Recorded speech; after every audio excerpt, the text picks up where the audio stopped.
अपने बोलने को डेमोक्रेसी है, ऑर्डर डेमोक्रेसी नहीं है। बोलने का या सोचने नहीं है, ऑर्डर डेमोक्रेसी नहीं है, डेमोक्रेसी बता रही है।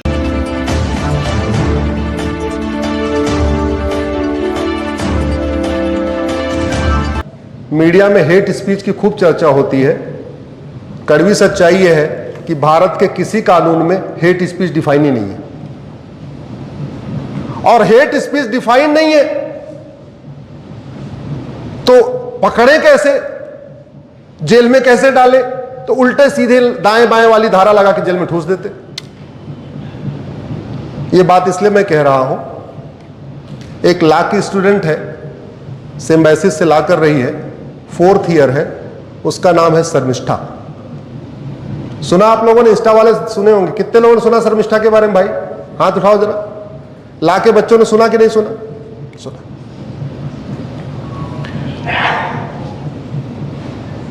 उसने पूरे 5-6 मिनट की बात में 30 सेकंड ऐसा था जो उसको नहीं बोलना चाहिए था। मैं मानता हूं 30 सेकंड जो उसने बोला वो नहीं बोलना चाहिए था, लेकिन जो 30 सेकंड उसने बोला उसको जस्टिफाई नहीं किया।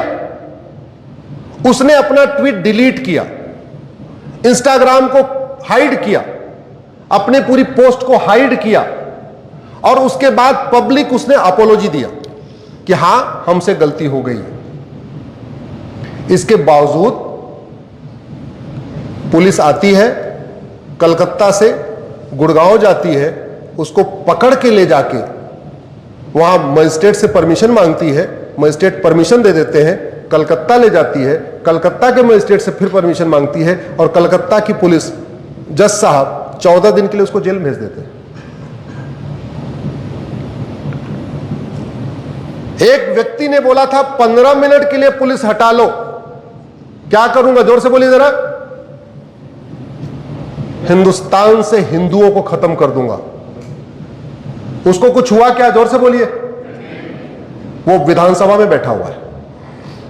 बंगाल की एक और नेत्री ने मां काली के बारे में उल्टा सीधा कहा था, वो लोकसभा में बैठी हुई है। बंगाल की एक और नेत्री भगवान शंकर के शिवलिंग के ऊपर उल्टी सीधी बातें कही थी, वो भी लोकसभा में बैठी हुई है। बंगाल के शहरी विकास मंत्री ने अपने क्षेत्र में बोला था हम 70% है, तुम 3% हो, अगर ज्यादा बोलोगे तुम्हें बंगाल की खाड़ी में डाल देंगे। वो विधायक बनके शहरी विकास मंत्री बने हुए हैं। नेशनल हेराल्ड और अगस्ता में जिसने कमीशन खाया, वो मां बेटे आज तक जेल गए क्या? जोर से बोलिए जरा। हरियाणा में जिन्होंने किसानों की जमीन कब्जा कर लिया और हिमाचल में जाके जमीन कब्जा कर लिया, वो पति पत्नी जेल गए क्या? उसमें पत्नी लोकसभा में है, पति किसान नेता है। लेकिन एक बेटी जिसने कहा, और कहा क्यों? अगर आपने पूरा वीडियो देखा होगा तो देखा होगा उसने कहा क्या। शुरुआत कहां से किया? शुरुआत उसने कहा ये भारत के हीरो हीरोइन, स्टार सुपरस्टार, नायक महानायक, ये सदी के महानायक शांत क्यों बैठे हुए? वो भारत के बॉलीवुड के हीरो हीरोइनों के दिल को झकझोरने की कोशिश कर रही थी। क्यों कर रही थी? क्योंकि पाकिस्तान के हीरो हीरोइन इस ऑपरेशन सिंदूर के दौरान लगातार पाकिस्तान के पक्ष में बोल रहे थे, और हमारे यहां सलमान खान, शाहरुख खान, आमिर खान, अक्षय कुमार, अमिताभ बच्चन, ये सारे शांत बैठे हुए थे। उसने उनको झकझोरने का प्रयास किया था। हां, अलग बात है उस स्लिप ऑफ टंग हो गया बीच में, और स्लिप ऑफ टंग हो गया तो एक तो यह भी होना चाहिए कि अगर स्लिप ऑफ टंग हो गया तो पकड़ने के पहले यह भी तो पूछो जो इसने गलती से भी बोला यह सही है कि गलत है। ढोल गंवार शूद्र पसुनारी के ऊपर कितनी बार बातें हो चुकी हैं। कोई जेल गया क्या? जोर से बोलिए जरा। दुनिया का सबसे पहला कोडिफाइड लॉ, हमारे सर बता रहे थे मेसोपोटामिया के बारे में, वर्ल्ड का पहला कोडिफाइड लॉ है मनुस्मृति। उसके पहले भारत में पूरी दुनिया में कोई रिटन डॉक्यूमेंट था ही नहीं। The first codified law was the Manusmriti. ये अलग बात है, आज की डेट में वो उतना इंपॉर्टेंट नहीं रहा, उसका कुछ पार्ट इंपॉर्टेंट है, कुछ पार्ट आज की डेट में इंपॉर्टेंट नहीं। कितने लोगों ने मनुस्मृति जला दिया, किसी को जेल हुई क्या? कितने लोगों ने पन्ना फाड़ फाड़ के दिया मनुस्मृति का, कहीं जेल हुई क्या? कितने लोगों ने भगवान राम के बारे में उल्टा सीधा बोला कि सीता जी को निकाल दिया, ये कर दिया, मां सीता प्रेग्नेंट थी तो बाहर क्यों भेजा? ऐसी खूब डिबेट हुई, किसी को जेल भेजा क्या?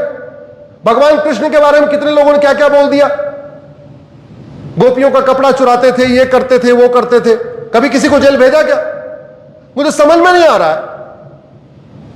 आप भगवान राम कृष्ण का अपमान करो या उनके बारे में उल्टी सीधी बात करो तो किसी का रिलीजियस सेंटीमेंट हर्ट नहीं होता। आप ब्रह्मा विष्णु महेश के बारे में उल्टा सीधा बोलो तो ठीक है।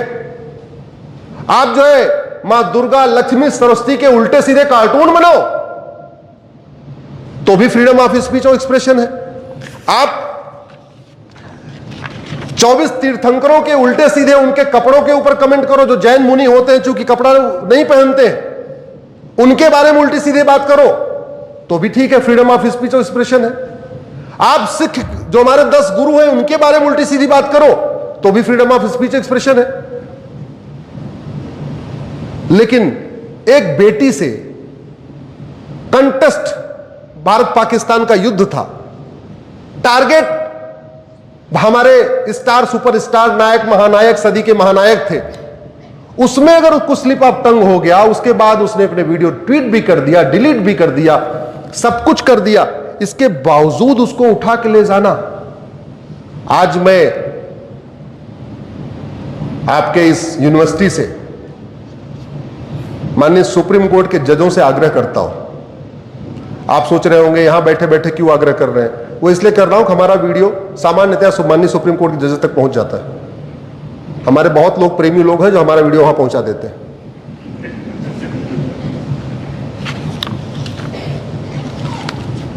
उनसे कहना चाहता हूं कि जब आपने कहा कि bail is rule, bail is norm, jail is exception, bail is rule, jail is exception, वो यहां क्यों नहीं हुआ? उस गुड़गांव के जज की हिम्मत कैसे पड़ी कि एक 22 साल की बेटी को कलकत्ता की पुलिस को दे दिया रिमांड पे? अरे भाग नहीं रही थी, कलकत्ता की पुलिस ने उसका लैपटॉप ले लिया था, कलकत्ता की पुलिस ने उसका मोबाइल ले लिया था, वो झूठ भी नहीं बोल रही थी, उसने बोला हाँ हमसे गड़बड़ी हुई है, हमने डिलीट कर दिया, एडमिट भी कर रही है, वो कोई भगोड़ी भी नहीं है, भागने वाली है यहां से। और करना था उसका ड्राइविंग लाइसेंस पासपोर्ट जब्त करवा लेते, और सजा देना था तो शर्मिष्ठा के माता पिता का पासपोर्ट ड्राइविंग लाइसेंस जब्त करा लेते, और ज्यादा कुछ करना था 2-3 और लोगों के आस पड़ोस के लोगों को गारंटी कर लेते। लेकिन क्या गुड़गांव के डिस्ट्रिक्ट जज को यह काम करना चाहिए था का कि सीधे कलकत्ता की पुलिस को उठा के दे दिया? जोर से बोलिए जरा। कई बार तो ऐसे लगता है कि सुप्रीम कोर्ट के जजमेंट को डिस्ट्रिक्ट कोर्ट के जज ही नहीं मान रहे। और क्यों नहीं मान रहे? क्योंकि सुप्रीम कोर्ट जजमेंट दे देता है, डिस्ट्रिक्ट कोर्ट के जज जब उसको नहीं, उससे फॉलो नहीं करते तो कोई एक्शन नहीं होता। हमारे देश में सिस्टम क्या है, डिस्ट्रिक्ट कोर्ट का जज फैसला सही दे या गलत दे, कोई एक्शन होता है क्या? आपके पास एक ही रास्ता है, हाई कोर्ट जाओ। हाई कोर्ट का जज फैसला सही दे या गलत दे, आप कुछ कर सकते हो क्या? नहीं, कुछ नहीं कर सकते। आपके पास एक ही रास्ता है, सुप्रीम कोर्ट आओ।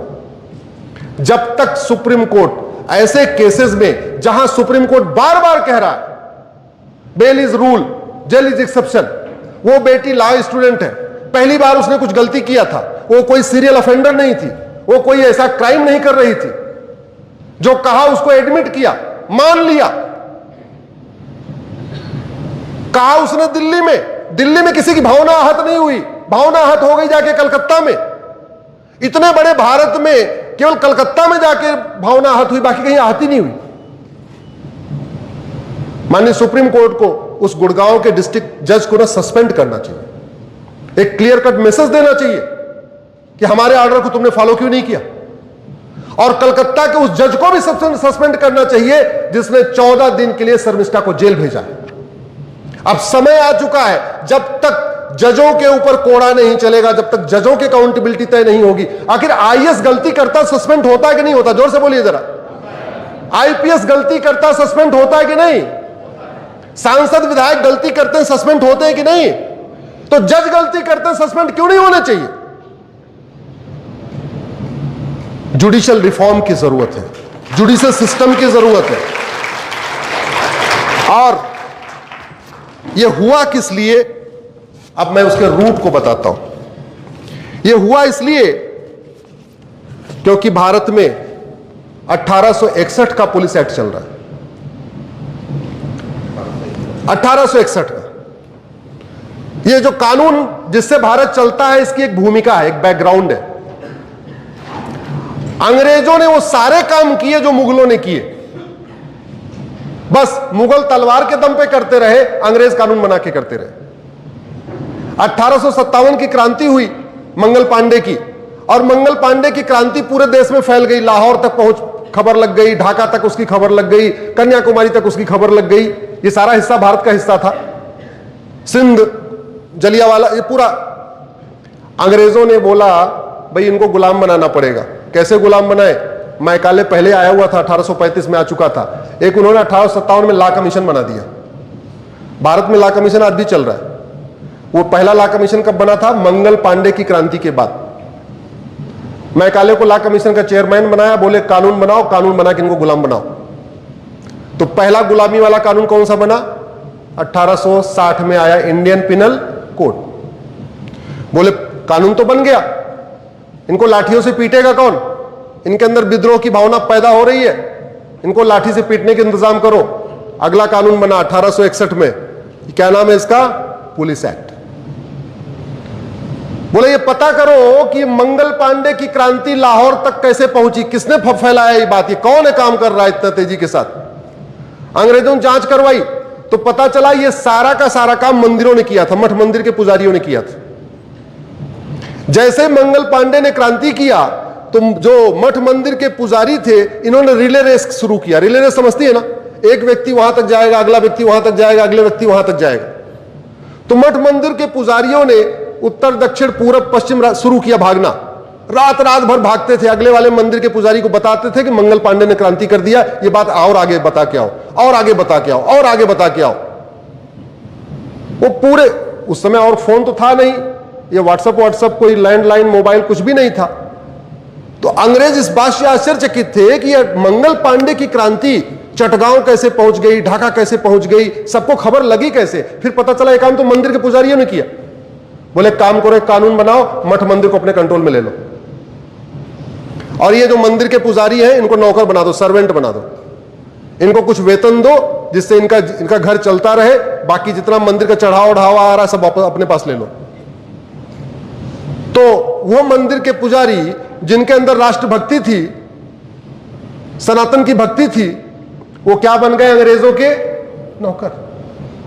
नौकर बन गए तो नौकर किसके लिए काम करेगा? जोर से बोलिए जरा। मालिक के लिए, जो उसको वेतन दे रहा है। ये तरीका था अंग्रेजों का काम करने का। फिर बाद में बोला अच्छा पुलिस भी बन गई, लाठी से पीटने वाले, इनको काला पानी कौन देगा? बोले एविडेंस एक्ट बनाओ, कोर्ट बनाओ।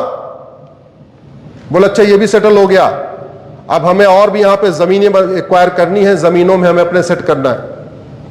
आपने सुना होगा पूरे देश में सिविल लाइन बनी हुई है। मुझे नहीं पता रांची में सिविल लाइन है कि नहीं है, लेकिन बाकी पुराने शहरों में है, कानपुर में, बनारस में, इलाहाबाद में, लखनऊ में, दिल्ली में, जितने प्राचीन अंग्रेजों के जमाने के शहर थे, हर जगह सिविल लाइन है। सिविल लाइन की बोले काम करो, कानून बनाओ। 1894 का लैंड एक्विजिशन एक्ट, जमीनें कब्जा कर लिया, किसानों की जमीन कब्जा कर करके उसको बांट दिया, जिसको बांटना था उसको बांट दिया। वो किसी भी सिविल लाइन में आप जाके पता करना, सिविल लाइन का मैक्सिमम जमीन किसके पास है, आपको समझ में आ जाएगा किसके पास है। तो ये खेल हुआ भारत में। तो शर्मिष्ठा को जो पकड़ा वो इसलिए पकड़ा क्योंकि 1861 का पुलिस एक्ट चल रहा है। अब कानून पुराना वाला चल रहा है तो पुलिस का बिहेवियर पुराना वाला है। अंतर केवल इतना आया, जो पुलिस पहले अंग्रेजों की सारे पे नाचती थी, अब वो सत्ता की गुलाम हो गई। इसलिए सरकार बदलते ही पुलिस का स्वभाव बदल जाता है। पुलिस को स्वभाव नहीं बदलना चाहिए। शिक्षक का स्वभाव बदलना चाहिए क्या? जोर से बोलिए जरा। आपका डायरेक्टर कोई रहे, जब तक आप शिक्षक हैं, आपका काम पढ़ाना है तो पढ़ाना चाहिए। आपका प्रिंसिपल कोई रहे, आपका वाइस चांसलर कोई रहे, आपका डायरेक्टर कोई, उससे क्या फर्क, रजिस्ट्रार कोई रहे, शिक्षक का स्वभाव बदलना चाहिए क्या? नहीं। डॉक्टर का स्वभाव बदलना चाहिए क्या? अरे सीएमओ कोई रहे, स्वास्थ्य मंत्री कोई रहे, शिक्षा मंत्री कोई भी, कोई कुछ रहे, क्या फर्क पड़ता है? डॉक्टर काम है दवाई देना, तो उसको दवाई देना चाहिए। तो ऐसे पुलिस का स्वभाव बदलना चाहिए क्या? नहीं। लेकिन बदलता है कि नहीं? जोर से बोलिए। बदलता है। हम लोग पुलिस को दोष देते रहते हैं। अरे भैया, पुलिस वाले भी हमारे आपके जैसे इंसान हैं, बाल बच्चे वाले हैं, उनको भी अपने बच्चों को पढ़ाना है। रातों रात ट्रांसफर हो जाएगा, बच्चों को लेके कहां भागेंगे? परेशान किया जाएगा, उनको टॉर्चर किया जाएगा, उनको सस्पेंड किया जाएगा। तो हमने आज तक पुलिस रिफॉर्म किया ही नहीं, हमने पुलिस चार्टर लागू ही नहीं किया, हमने पुलिस की अकाउंटेबिलिटी तय ही नहीं किया। और नतीजा यह है, बंगाल की पुलिस का अलग बिहेवियर होता है, झारखंड की पुलिस का अलग बिहेवियर होता है। झारखंड की पुलिस का भी फलाने वाली पार्टी आएगी तो अलग बिहेवियर रहेगा, फलाने वाली पार्टी आएगी तो अलग बिहेवियर रहेगा।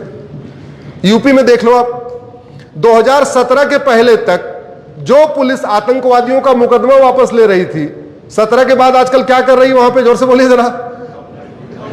क्या कर रही है? इनकाउंटर भी कर रही है, बुलडोजर भी चला रही है। 17 के पहले होता था क्या? कानून वही। क्यों? मेरा व्यक्तिगत मानना है, जहां रूल ऑफ लॉ हो वहां कानून ऐसा नहीं होना चाहिए कि मतलब एकदम 180 डिग्री टर्न हो जाए, ऐसा नहीं होना चाहिए। जो बेटी के साथ हुआ है वो गलत हुआ है, और वो गलत इसलिए हुआ है क्योंकि हमारे देश में गुलामी की पुलिस व्यवस्था चल रही है, गुलामी की न्यायिक व्यवस्था चल रही है, गुलामी की प्रशासनिक व्यवस्था चल रही है। न पुलिस की रोल्स रिस्पॉन्सिबिलिटी तय हुई है, न जजों की रोल्स रिस्पॉन्सिबिलिटी तय हुई है, और नतीजा ये है आम जनता परेशान हो रही है। आम जनता परेशान हो रही है। मैं आशा करता हूं माननीय प्रधानमंत्री जी इस पे भी बहुत ध्यान देंगे। अब समय आ चुका है, क्योंकि भारत का भौतिक विकास बहुत तेजी के साथ हो रहा है, लेकिन देश का भौतिक विकास ही पर्याप्त नहीं होता। जैसे शरीर का केवल भौतिक विकास हो जाए, आध्यात्मिक विकास न हो, नैतिक विकास न हो, चारित्रिक विकास न हो, तो व्यक्ति अच्छा माना जाता है क्या? जोर से बोलिए जरा। ऐसे किसी देश का भौतिक विकास खूब हो जाए, लेकिन उस देश का सामाजिक विकास न हो, चारित्रिक विकास न हो, नैतिक विकास न हो, आध्यात्मिक विकास न हो, तो उस देश को बहुत अच्छा नहीं माना जाता। अब समय आ चुका है कि भौतिक विकास तो लगभग दुनिया में सबसे तेज गति से हो रहा है। अब भारत में न्यायिक विकास हो, प्रशासनिक विकास हो, आध्यात्मिक विकास हो, चारित्रिक विकास हो, इन विकासों पे भी चर्चा किया जाए।